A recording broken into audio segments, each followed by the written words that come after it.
નમસ્કાર મિત્રો, આજે આપણે વાત કરવા જઈ રહ્યા છીએ ગરીબ માછીમારનો દીકરો થયો મોટો શેઠ। સૌરાષ્ટ્રના કિનારે આવેલું નાનું દરિયાકાંઠાનું ગામ હતું સોનેરિયું બંદર। આ ગામમાં માછીમારોનો વસવાટ હતો, પરંતુ થોડા પરિવારો વેપાર કરતા હતા। દરિયાનો ખારો પવન અને ખજૂરના ઝાડો વચ્ચે વસેલું આ ગામ સતત તરંગો સાથે જીવતું હતું। એ જ ગામમાં જન્મ્યો હતો કાનજી, એક સાધારણ ગરીબ છોકરો। તેના પિતા નાની નાવમાં માછલી પકડવાનું કામ કરતા અને મા ખેતરમાં મજૂરી કરતી। ઘરમાં માત્ર 2 રૂમ, એકમાં રસોડું, એકમાં બધાને સૂવાનું। કાનજીના બાળપણમાં રમકડા નહોતા હો, દરિયાના પથ્થરો અને શંખો સાથે જ તે રમતો। બાળપણથી જ કાનજીમાં એક અલગ તેજ હતું।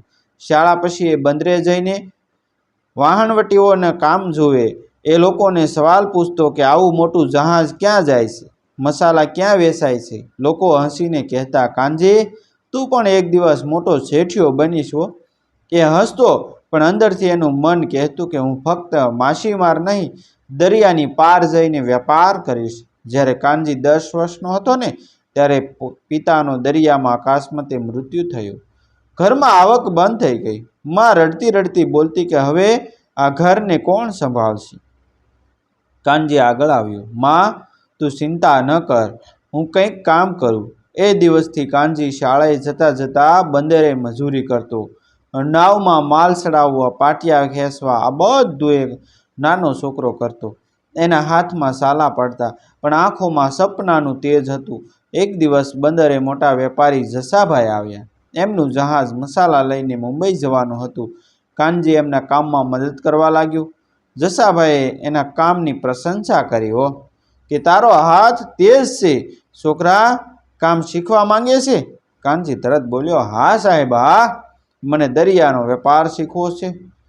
જસાભાઈ હસ્યા, હું તને નોકર રાખી શકું, પરંતુ કામ કઠણ છે। કાનજીએ મંજૂર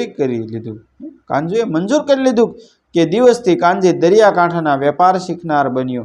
એ વહાણિયાઓ સાથે જહાજમાં ચડી માલની ગણતરી કરતો, બંદરના નિયમો શીખતો, માલ ક્યાંથી આવે છે અને ક્યાં જાય છે તે સમજે છે।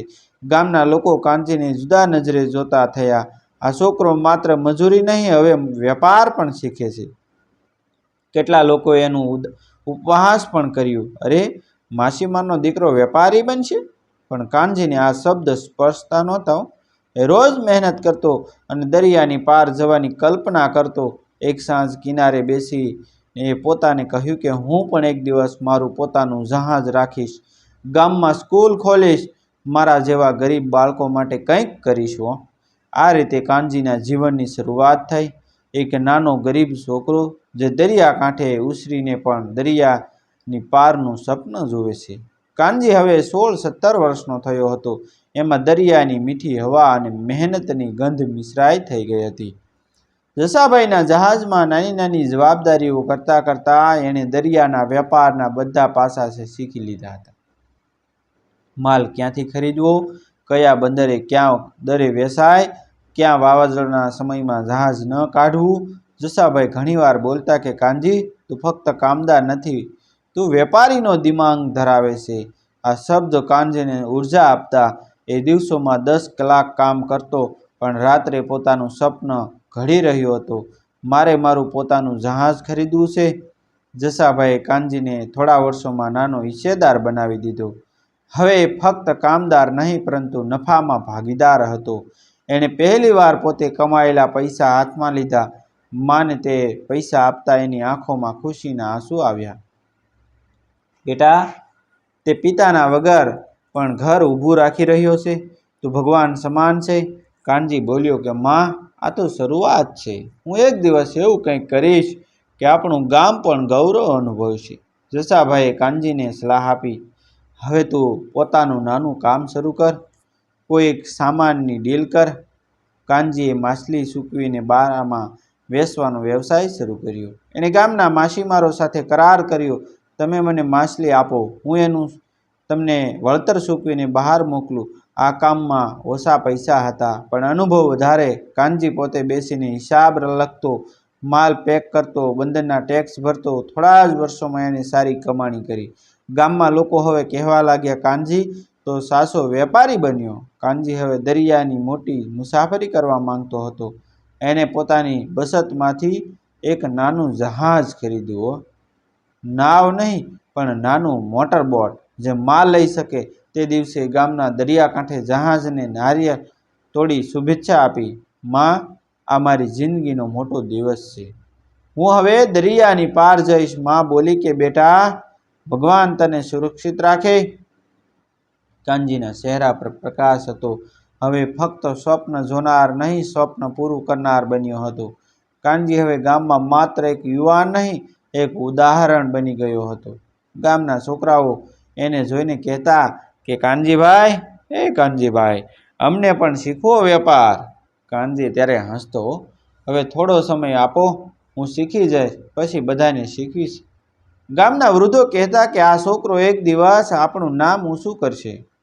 કાનજી હવે વિચારતો કે હું બાળપણમાં શાળાની ફી માટે સંઘર્ષ કર્યા. મારા ગામના બાળકોને આ દુઃખ ન ભોગવવું પડે. એણે પોતે પૈસા બચાવવાના શરૂ કર્યા. જ્યારે સમય આવશે ને, હું ગામમાં સ્કૂલ ખોલીશ. એ પોતાને કહેતો કે આ રીતે કાનજીનું યુવાન જીવન શરૂ થયું. મહેનત, ઈમાનદારી અને હિંમતથી એણે નાનો વ્યવસાય શરૂ કર્યો હતો. પોતાનું જહાજ ખરીદ્યું અને પોતાના ગામમાં એક નવી આશા જગાવી. કાનજી હવે 25-26 વર્ષનો થયો હતો. નાનું મોટરબોટ લઈને દરિયાની પાર મુસાફરી શરૂ કરી હતી. સૌરાષ્ટ્રથી મુંબઈ, મુંબઈથી કલકત્તા સુધીના બંદરોમાં એનો માલ જવા લાગ્યો. માછલી, મસાલા, કપાસ, ખજૂર, કાનજી જે કામમાં હાથ નાખે તેમાં સફળ થતો. ગામના લોકો હવે એને કાનજીભાઈ કહી બોલાવતા. નાનો છોકરો હવે યુવાન વેપારી બની ગયો હતો. આ સફળતાની વચ્ચે કાનજીએ લગ્ન કર્યા.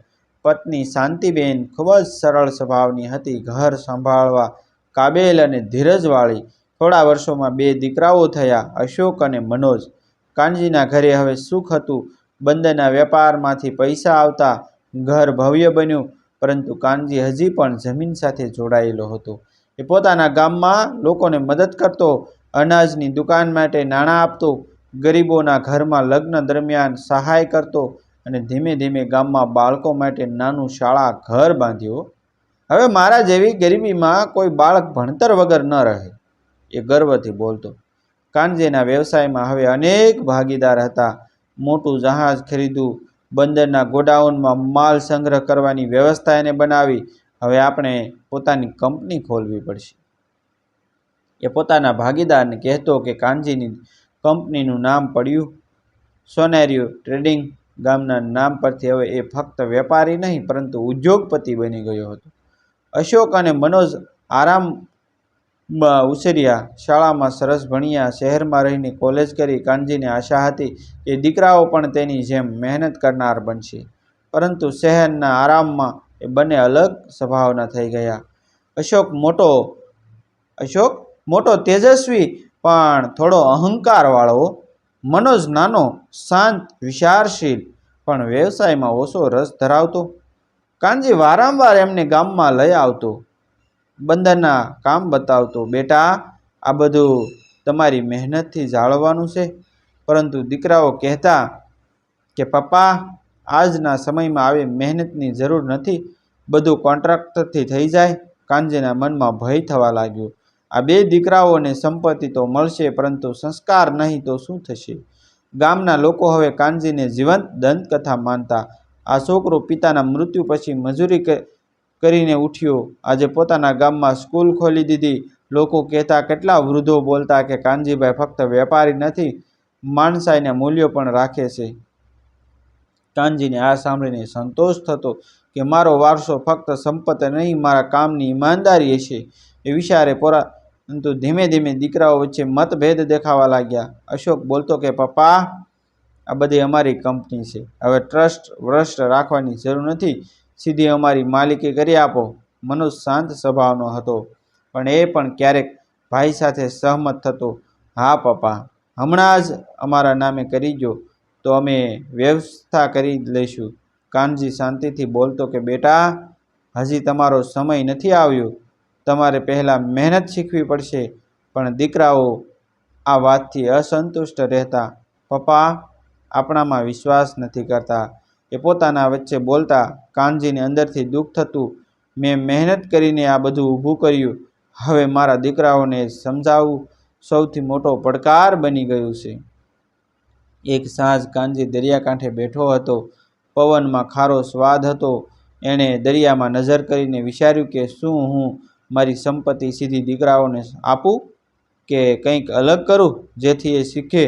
એને પોતાના બાળપણનો દિવસ યાદ આવ્યો જ્યારે એ જસાભાઈ પાસેથી કામ શીખતો હતો ને ત્યારે સાલાવાળા હાથથી પણ હસતો હતો.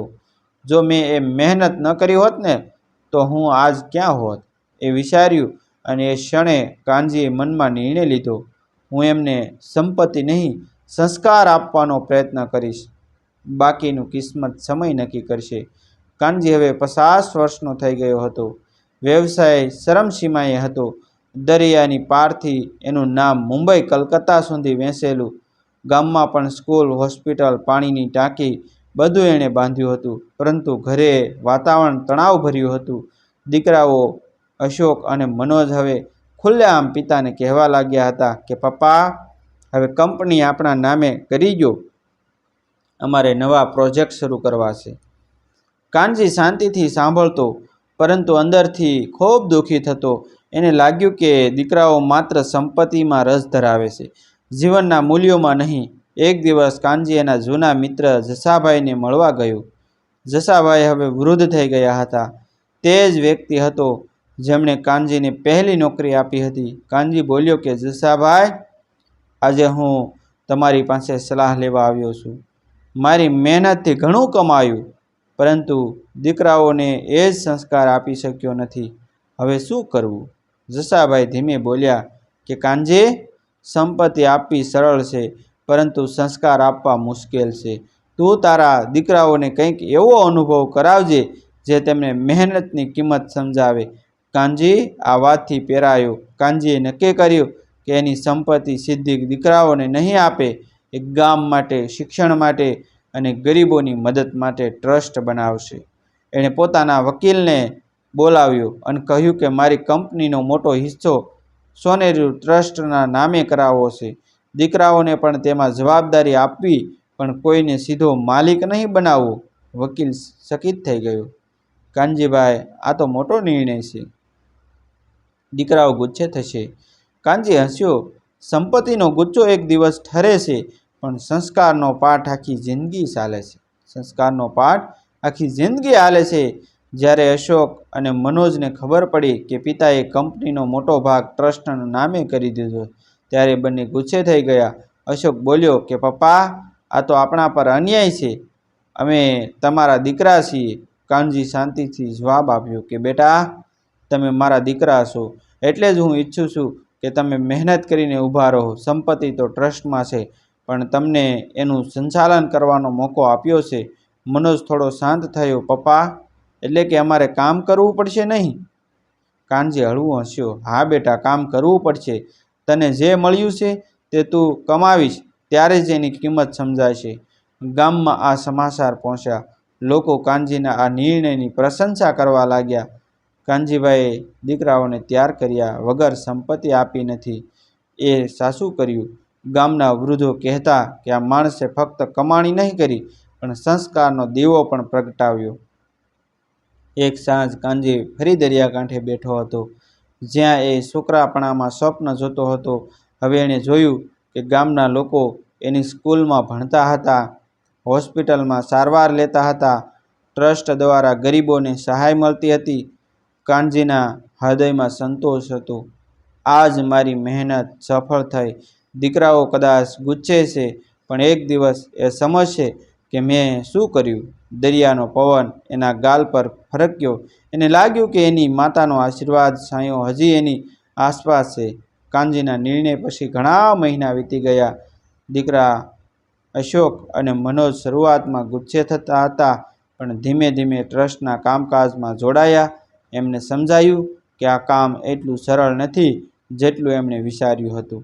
અશોક ટ્રસ્ટના સ્કૂલ પ્રોજેક્ટમાં જોડાયો. એણે જોયું કે બાળકોને કેવી રીતે પુસ્તકોની, શિક્ષકોની જરૂર પડે છે. એ બોલ્યો કે પપ્પા, આ બધું સાંભળવું તો ખૂબ મોટી જવાબદારી છે. તમે વર્ષો સુધી આ બધું સંભાળ્યું એનો અંદાજ નહોતો. મનોજ હોસ્પિટલ અને પાણીના પ્રોજેક્ટમાં જોડાયો. એ ગામના લોકોની આંખોમાં કૃતજ્ઞતા જોઈને દંગ રહી ગયો. એણે પિતાને કહ્યું કે પપ્પા, આ ટ્રસ્ટ તો ફક્ત દાન નથી, આ તો ગામની નસ નસમાં જીવન ફૂંકે છે. કાનજી મૌન હસ્યો. એને લાગ્યું કે દીકરાઓ ધીમે ધીમે સંસ્કાર સમજવા લાગ્યા છે. સમયની સાથે કાનજી વૃદ્ધ અને બીમાર બન્યો અને એક દિવસ એ પોતાના ખાટલા પર બેસીને દીકરાઓને બોલાવ્યા કે બેટા, મને ખબર છે કે મારી સફર પૂરી થવા આવી છે. મારા જીવનનું કામ તમારા બંનેના હાથમાં છે. પૈસાથી નહીં પણ માણસાઈથી એને ચલાવજો. અશોક અને મનોજ બંનેના આંખોમાં પાણી આવી ગયું. પપ્પા, તમે સાચું કહ્યું. અમે શરૂઆતમાં સમજ્યા નહોતા, પણ હવે જાણીએ છીએ કે આ કામ કેટલું મોટું છે. કાનજીની આંખોમાં સંતોષ હતો. મારા જીવનનો અર્થ એ હતો કે હું જે સંઘર્ષ કર્યા ને તે બીજા કોઈને ન કરવો પડે. થોડા જ દિવસોમાં કાનજીનો અંત આવ્યો. ગામના દરિયાકાંઠે હજારો લોકો એકઠા થયા. સ્કૂલના બાળકો, હોસ્પિટલના દર્દીઓ, ટ્રસ્ટના કર્મચારીઓ બધાય છે કાનજીને શ્રદ્ધાંજલિ આપવા આવ્યા. ગામના વૃદ્ધ બોલ્યા કે આ માણસ ફક્ત વેપારી નહોતો, એ ગામનો પિતા હતો. દીકરાઓએ પિતાના સીતામાં અગ્નિ આપતા દિલથી પ્રણામ કર્યા. અમે આ ટ્રસ્ટને ફક્ત દાન નહીં પરંતુ ફરજ સમજીને ચલાવશું. વર્ષો વીતી ગયા. અશોક અને મનોજ ટ્રસ્ટને આગળ વધારતા રહ્યા. સ્કૂલ હવે મોટી થઈ ગઈ. હોસ્પિટલમાં નવો વિભાગ ઉમેરાયો. પાણીની ટાંકી વધુ ગામ સુધી પહોંચી. લોકો કહેવા લાગ્યા કે આ ટ્રસ્ટ ફક્ત કાનજીનું નથી, આ તો સૌનું છે. બાળકોને આ વાર્તા સાંભળવામાં આવતી, આ ઘટના કહેવામાં આવતી. એક ગરીબ છોકરો હતો, દરિયાકાંઠે કામ કરતો હતો, પછી મહેનત કરીને વેપારી બન્યો અને આખું ગામ બદલાવી દીધું. ગામના સ્કૂલના દરવાજા ઉપર હવે લખેલું હતું, કાનજી સોનાર્યુ શિક્ષણ અને સેવા સંસ્થા. હોસ્પિટલની દિવાલ પર લખેલું હતું કે માનવ સેવા એ જ સાચો ધર્મ છે. દીકરાઓ હવે સમજતા હતા કે સંપત્તિ ફક્ત માલિકી માટે નહીં, સેવા માટે છે.